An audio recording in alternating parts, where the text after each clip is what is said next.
Hi, it's Hardware and today I'll show you how to fix battery draining too fast on Motorola Razr 70.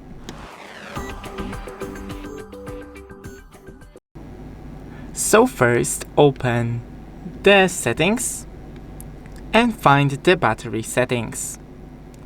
From here we have the battery saver and enable the standard battery saver.